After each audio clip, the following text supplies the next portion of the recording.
السلام علیکم ورحمۃ اللہ وبرکاتہ. امید کرتا ہوں آپ سب خیر آفیت سے ہوں گے. 7 دن سے یہاں پر ہمارے آزاد کشمیر میں انٹرنیٹ اور موبائل سروسز جو ہیں وہ بند تھیں، اور 7ویں دن جا کر کل ہی سنڈے کو انٹرنیٹ سروس اور جو موبائل سروس ہے وہ بحال کی گئی ہے. اور میں بھی تسلی سے جو بھی کام تھے سارے کر کے اب آپ کے سامنے پیش ہوا ہوں، اور ایک جو اپنی جو نظر میں نے چیز دیکھی ہے وہ آپ کے سامنے پیش کرنا چاہتا ہوں. سب سے پہلے جو بات جس سے میں شروع کرنا چاہوں گا وہ یہ تھی کہ جس بھی عقل مند نے یہ مشورہ دیا تھا، جس نے بھی یہ انٹرنیٹ سروس بند کی تھی، مجھے نہیں پتہ یہ کدھر سے کیوں اور کس نے کی، لیکن بہت بڑی غلطی کی. کیونکہ وہ آئی تھنک آزاد کشمیر کے ڈائنامکس کو یا اوور آل اس سارے ڈائنامکس کو سمجھتا نہیں تھا. اور حکومت کی جو جتنی بھی حکومتیں ہوتی ہیں ان کی ایک طرح کی obsession ہوتی ہے کہ ہم نے جو انٹرنیٹ یا آپ کہہ لیں کہ یہ جتنی بھی سروسز ہیں کمیونیکیشن کی ان کو بند کرنا ہے. ان کو ایسے لگتا ہے کہ شاید اس سے جو ہے بہت حد تک چیزیں کنٹرول میں رہیں گی اور لوگ جو ہیں وہ ڈر کر باہر نہیں آئیں گے، یا شاید کوئی اور اس کے پیچھے سوچ ہوتی ہوگی. البتہ میں نے ایسی چیز نہیں دیکھی، بلکہ اس سے بالکل برعکس چیز دیکھی. بہت سی ایسی عوام، بہت سے ایسے لوگ جنہوں نے کبھی نہیں تھا نکلنا، یقینی طور پر بات تھی، جنہوں نے گھروں میں بیٹھ کر اگر بہت کچھ کرتے بھی تو شاید کوئی ٹویٹر پہ ٹرینڈ چلانے کی کوشش کرتے، وہ بھی بہت مشکل تھا، مطلب ایسا نہ ہوتا. وہ لوگ بھی وہاں پر احتجاج میں جا کے شریک ہوئے اور انہوں نے اپنی طرف سے جو تھا اپنا ایک مطلب رول پلے کیا وہاں پر. اور جنہوں نے انٹرنیٹ استعمال کرنا ہی تھا اور جن کے مطلب کمیونیکیشن کو روکنے کی کوشش کی جا رہی تھی، آئی تھنک ایکشن کمیٹی کے لوگوں کو، کہ آپس میں جو کمیونیکیشن تھی وہ تو اسی طریقے سے جاری رہی، اور وہ اس کے حوالے سے کوئی رکاوٹ نہیں آئی، کیونکہ مختلف جگہوں پہ سگنلز آ رہے تھے اور لوگ اپنی باتیں پہنچا رہے تھے مختلف جو اپنے گروپس ہیں ان کے بیچ میں. تو میرے خیال سے یہ جو پوائنٹ تھا، یہ جو ایک کوشش تھی، شاید وہ ناکام رہی ہے، کیونکہ نہ یہ لوگ نکالنے میں لوگوں کے نکلنے کو روکنے میں کامیاب رہی، نہ کمیونیکیشن ختم ہونے میں کامیاب رہی، اور نہ ہی اگر انٹرنیشنل میڈیا پہ یا انٹرنیشنل جو ہمارے اوورسیز پاکستانی ہیں وہاں تک بات پہنچنے میں اگر روکنے کی کوشش تھی تو نہ اس میں یہ کامیاب ہوئی ہے، کیونکہ باہر بھی اسی طریقے سے احتجاج بھی تھا اور لوگ بھی لوگوں تک کمپلیٹلی جو ساری باتیں تھیں وہ پہنچتی رہی ہیں. اب بات کرتے ہیں جو احتجاج تھا اور اس کے جو مطالبات تھے اس کے حوالے سے. جہاں تک بات ہے مطالبات کی، تو جو اصل مطالبے تھے وہ 2 تھے. ایک تھا مراد کی کمی، اور جو اصل مطالبہ تھا وہ یہ تھا کہ جو 12 سیٹیں مہاجرین نشستوں پر جو پاکستان کے مختلف علاقوں میں لوگ الیکشن لڑ کے آزاد کشمیر کی اسمبلی میں بیٹھتے ہیں وہ سیٹیں ختم کی جائیں. باقی جتنے مطالبات ہیں ٹوٹل 38 مطالبات ان میں سے جو 36 تھے وہ تقریباً آپ کہہ سکتے ہیں کہ نارمل روٹین کے حوالے سے چیزیں تھیں. کچھ ایک ایئرپورٹ کا قیام کے حوالے سے تھی، باقی جو سہولیات زندگی کی اشیاء تھی، ہسپتالوں کے اندر سی ٹی اسکین وغیرہ کی سہولیات ہو گئی، اور اس کے علاوہ کچھ کالونیز کا کچھ ایشو تھا، پانی کا کچھ ایشو تھا، وہ چیزیں اس کے اندر ساری مینشن تھیں. لیکن اصل یہ 2 مطالبات تھے. جہاں تک مراد کے حوالے سے تعلق ہے تو اس پہ تھوڑا سا میرا ایک ایکشن کمیٹی کے مطالبے سے تھوڑا سا ڈیفرنٹ شاید آپ کہہ سکتے ہیں ایک پرسپیکٹیو ہے.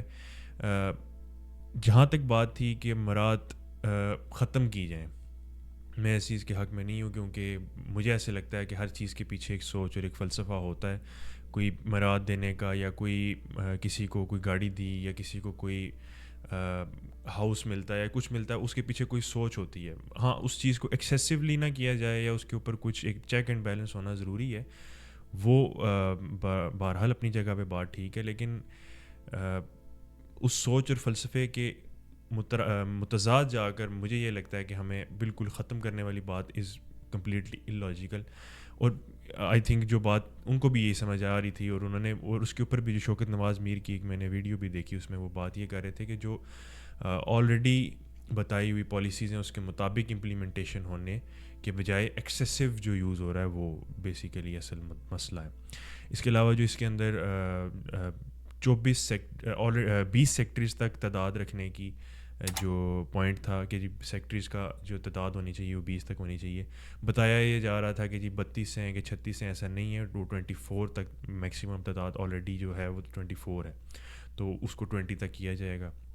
اس کے علاوہ جو کچھ ڈپارٹمنٹس کو مرج کرنا تھا وہ آلریڈی مرجڈ ہیں آپس میں. ایس ڈی ایم اے اور ڈیزاسٹر مینجمنٹ کا ایک اور ادارہ تھا, وہ ان کو آپس میں مرج کیا جائے گا, تو وہ آلریڈی آپس میں مرج تھے. جہاں تک اصل مدعے کی بات آتی ہے, جو مدعا تھا 12 سیٹوں کا, 12 سیٹوں کا مطالبہ بالکل جینون اور بالکل آپ اس کو کہہ سکتے ہیں کہ ہر کشمیری کی ایک طرح سے آواز تھی, جو باشندہ ریاست ہے, جو ہمارے یہاں پر کشمیر کی آزاد کشمیر کی ریاست میں رہتا ہے. اس کی سب سے بڑی وجہ یہ تھی کہ ان نشستوں کی بدولت جو ہے وہ ہماری حکومت ہمیشہ انڈر پریشر رہتی تھی. 12 سیٹیں ٹوٹل 53 سیٹوں میں سے اگر 12 سیٹیں ایک سائڈ پر ہو جائیں تو اس کے بعد کوئی دوسری چیز میرے خیال سے بڑا فیکٹر, اس سے بڑا فیکٹر اور کوئی نہیں ہو سکتا کسی بھی گورنمنٹ کو ہلانے میں یا گرانے میں. اس وقت بھی جو ہمارے 35 منسٹرز تھے ان میں سے یہ جو 12 سیٹیں تقریباً سارے یہ منسٹرز ہی تھے. فنڈز سارے یہاں سے پاکستان میں ایک طرح سے آپ کہہ لیں فنڈز, حالانکہ اے جے کے گورنمنٹ میں کوئی اتنے بڑے فنڈز ہیں ہی نہیں. ہمارا ٹوٹل اکانومی جو ہے, ٹوٹل بجٹ ہی جو ہے وہ 250 ارب کا ہے. 2 کروڑ 3 کروڑ جو بنتا تھا وہ پاکستان کے مختلف اضلاع میں مختلف جگہوں پہ جا کے لگتا تھا. وہ لگتا بھی نہیں تھا, جو بھی اس کے آپس میں ان کے تھے جو چیزیں جس میں وہ کرپشن کر کے جس طرح سے ان مہاجر نشستوں کے لیے کے حق میں جو پوائنٹ دیا جاتا ہے یا جو نظریہ پیش کیا جاتا ہے وہ یہ ہے کہ یہ نظریہ آزادی کشمیر جو ہے, کشمیر کی خود مختاری یا آزادی آپ کہہ لیں, اس کے لیے یہ بہت اہم ہے. کیونکہ 1989 میں جو مہاجرین پاکستان سے مقبوضہ کشمیر سے پاکستان میں آئے, وہ ان کی تعداد ایک اچھی خاصی تعداد ہے, اور ان لوگوں کو ریپرزنٹیشن دینے کا مطلب یہ ہے کہ آپ جو ہے وہ مانتے ہیں کہ وہ دوسرا کشمیر بھی ہمارا حصہ ہے. اگر آپ ان کی نشستیں ختم کر دیتے ہیں تو اس کا مطلب یہ ہے کہ آپ دوسرے کشمیر کو اپنا حصہ نہیں مانتے. اور اس کی ایکسٹینشن میں یہ بات کی جاتی ہے کہ جو وہاں پر مقبوضہ کشمیر کی اسمبلی ہے اس کے اندر اس کشمیر کی بھی سیٹیں رکھی گئی ہیں. تو اس کے جواب میں سب سے پہلی بات تو یہ کی جاتی ہے کہ کی جا سکتی ہے کہ جو مقبوضہ کشمیر میں سیٹیں ان کے اوپر الیکشنز نہیں ہوتے, وہ صرف سیٹیں ہیں, ان کے اوپر الیکشنز کوئی نہیں ہوتے. وہ صرف ایک نامینل سی چیز ہے, ایک بتانے کے لیے کہ جی ہم یکجا ہیں اور کل کو بھی ہم جب اکٹھے ہوں گے تو پھر یہ ہوگا وہ ہوگا. وہ بیسیکلی صرف ایک سمبولک چیز ہے. اس کے اوپر کوئی منسٹریز نہیں ہے, اس کے اوپر کوئی حکومت کے اوپر کوئی پریشر نہیں ہے. اس کے برعکس یہاں پر یہ چیز ہے کہ 2000-3000 ووٹوں کی لیڈ, ان اتنے ووٹوں کے اوپر ہمارے یہاں پر منسٹرز بیٹھے ہوتے ہیں اور ان کا حکومت کے اوپر رول بھی ہوتا ہے, اور ان لوگوں کا کوئی سٹیک بھی نہیں ہے یہاں پر آزاد کشمیر کی ریاست کے اندر. ان کا کوئی لینا دینا نہیں ہے یہاں پہ. وہ اپنے وہیں پر پاکستان میں جو جگہیں ہیں وہاں پر جا کر رہتے ہیں, وہیں پر جا کر اپنا جو سارا کام ہے وہ وہیں پہ کرتے ہیں, عیدیں بھی وہیں مناتے ہیں, خوشیاں بھی غمیاں بھی وہیں پہ مناتے ہیں. ان کا یہاں پر کوئی رول نہیں ہے. پھر آزاد کشمیر کی جو ریاست کی ڈیفینیشن ہے وہ بھی یہی ہے کہ جو علاقے ایڈمنسٹریٹڈ by government of Azad Kashmir ہوں. اب وہ علاقے ایڈمنسٹریٹڈ by government of Azad Kashmir نہیں ہیں, وہ ایڈمنسٹریٹڈ بائی پاکستان گورنمنٹ ہیں. فیڈرل گورنمنٹ جس کو ہم کہتے ہیں پاکستان گورنمنٹ, وہ اس کے ہیں. تو وہ علاقے ویسے بھی وہ کانسٹیٹیوئنسیز بنتی ہی نہیں ہیں ہماری.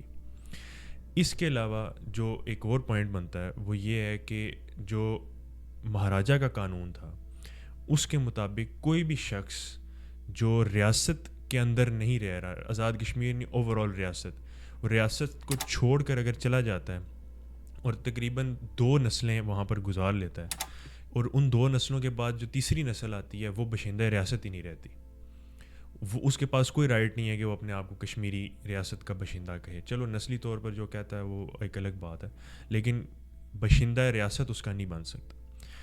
کیونکہ اس کے پیچھے اصول جو مہاراجہ کی تھا وہ یہ تھا کہ جن لوگوں کی خوشی غمی ادھر ہوتی ہے آزاد کشمیر کے اندر, خطے کے اندر, جو وہاں پر جا کر رہتے ہیں, جن کی پراپرٹی یہاں پر ہے, جن کا گھر یہاں پر آبائی گھر آپ کہہ لیں یا جو بھی ان کا مطلب مکان ہے, جو بھی علاقہ ہے, زمین ہے, وہ اگر یہاں پر ہے اور ان کا آنا جانا یہاں پر ہے تو اس کا مطلب یہ ہے کہ وہ باشندہ ریاست بن سکتے ہیں, وہ اپنے آپ کو باشندہ ریاست کہلا سکتے ہیں. اگر وہ ادھر جا کے رہتے ہیں تو ان کے اوپر جو ہے وہ مائیگرنٹس والا قانون لاگو ہوگا, ان کو باشندہ ریاست بھی نہیں تصور کیا جائے گا. تو اس بنیاد پر پہلی یہ 3 مین پوائنٹس جو ہیں وہ جن لیگل پوائنٹس ہیں جن کے بنیاد پر ہم یہ کہہ سکتے ہیں کہ یہ 12 سیٹیں ان کا کوئی جواز بنتا نہیں ہے. اور ان 12 سیٹوں کو کوئی خاص لیگل جو سپورٹ ہے وہ ہے بھی نہیں ہے ان کے پاس. فورتھلی جو اس کے اندر ایک اور بڑا ایشو آتا ہے وہ یہ ہے کہ ایک جو قانون آپ کہہ لیں یا ایک پریکٹس ہے وہ یہ ہے کہ ایک ایم ایل اے جو اس طرح کی کسی کانسٹیٹیوئنسی سے بن کے آتا ہے وہ اگر یہ کہہ دے کہ فلاں بندہ کوئی بھی شخص ہو سکتا ہے وہ فلاں بندہ اس کو میں جانتا ہوں اس کے باوجداد یہاں پر رہے تھے اور وہ جو ہیں یہ مقبوضہ کشمیر سے ہو گئے ادھر آئے ہیں ابھی پنجاب میں یا پشاور میں یا کسی اور جگہ پہ پاکستان میں رہتے ہیں تو اس کو بھی باشندہ ریاست بنا دیا جائے گا چاہے وہ واقعی ہو یا نہ ہو اور اس کے پیچھے کوئی ٹریک ہسٹری بھی وہ نہیں دیتے. تو اس سے بہت بڑا ایک ایشو کریٹ یہ ہوتا ہے کہ بہت سے ایسے لوگ جو باشندہ ریاست نہیں ہیں جو ریاست کے مطلب ریاست آزاد کشمیر کے لوگ نہیں ہیں وہ بھی یہاں پر آگے ملازمتوں میں اور جو باقی جتنی چیزیں ہیں اس کے اندر وہ اپنا حصہ لے رہے ہوتے ہیں. اور اگر تھوڑا سا غور کیا جائے تو یہی اصل مسئلہ ہے جو آگے جا کے مسئلہ کشمیر کے لیے ایشو کریٹ کرے گا. جس طرح سے ہم کہتے ہیں کہ انڈیا نے بہت سے لوگوں کو ریاست کا باشندہ بنانا شروع کر دیا ہے وہاں پر اور آر ایس ایس کے لوگ اندر انڈیا سے لا کے لوگ آباد کرنا شروع کر دیے ہیں تاکہ وہ جو پلیبیسائڈ جب بھی ہو اگر ہوا تو اس کے لیے جو ڈیموگرافکس ہیں وہ چینج کیے جائیں. تو وہی سیم چیز یہاں پر بھی ہو رہی ہے اگر ہم اس کو تھوڑا سا غور کر کے دیکھیں تو یہ بات تو اسے اسٹیبلش ہوگی کہ جو مطالبات تھے وہ بالکل جینون تھے. اس میں کوئی میرے خیال سے دو رائے نہیں ہو سکتی کہ وہ ٹھیک تھے یا غلط تھے. سیٹوں والا مطالبہ جہاں تک ہے اس میں تو آئی تھنک کیونکہ جینون مطالبہ ایک سب سے بڑا یہی تھا. جتنے بھی ایم ایل ایز ہیں آئی تھنک وہ بھی اندر سے دل سے یہ بات وہ بھی تسلیم کرتے ہیں کہ یہ واقعی ایک بہت بڑا پریشر ہے ہماری گورنمنٹ کے اوپر. اس کے علاوہ جو ایک اور چیز میرے خیال سے بہت زیادہ قابل ذکر ہے اور جس کے اوپر بات کرنا اور زیادہ سے زیادہ بات کرنا ضروری ہے کیونکہ بہت سے کشمیریوں کو بھی اس بات کا نہیں علم اور بہت سے لوگوں کو اس بات کا علم نہیں ہے. جو کشمیر کی موجودہ سیٹ اپ ہے یعنی جو پولیٹیکل پورا سیٹ اپ ہے اور جو یہ ہسٹوریکلی چلا آ رہا ہے اس وقت اس کے اندر جو ایک بہت بڑا فلا آپ کہہ لیں یا ایک اس کے پیچھے جو پولیٹیکل آئیڈیالوجی ہے اس کو سمجھنے کے لیے ہمیں اس کا فلا سمجھنے کے لیے ہمیں یہ چیز سمجھنا ضروری ہے کہ جو معاہدہ ہوا 1949 میں کراچی ایگریمنٹ کے نام سے اے جے کے گورنمنٹ اور پاکستان گورنمنٹ کے درمیان اس وقت جو مسلم کانفرنس کی گورنمنٹ تھی انہوں نے معاہدہ کیا. اس معاہدے کے مطابق یہ گورنمنٹ صرف اور صرف ڈومیسٹک افیئرز ہی دیکھ سکتی ہے. ڈومیسٹک افیئرز یعنی کہ روزمرہ کے بجٹ بنانا اور جو ترقیاتی کام چھوٹے موٹے ہو گئے یہ اس طرح کی چیزیں اس کے اندر آ جاتی ہیں. جو اصل چیز تھی اور اصل مدعا تھا اے جے کے کو الگ ریاست بنانے کا یا اس کو ایک اس کے اندر ایک وزیر اعظم ایک صدر اور ایک الگ سے چیف جسٹس ہونے کا جو ایک اصل سوچ ہونی چاہیے تھی وہ یہ تھی کہ کشمیر جو ہے وہ ایک الگ ریاست ہے پوری اور کل کو اسی کشمیر نے آزاد بھی ہونا ہے اور کشمیر ایشو کو اٹھانا اور اس کو اس کے حوالے سے کام کرنا اس کو پبلسائز کرنا وہ اس گورنمنٹ کا کام ہوگا. لیکن ہوتا یہ ہے کہ جو کراچی ایگریمنٹ ہے اس کے مطابق یہ سارے اختیارات جو ہیں وہ فیڈرل گورنمنٹ کے پاس چلے جاتے ہیں.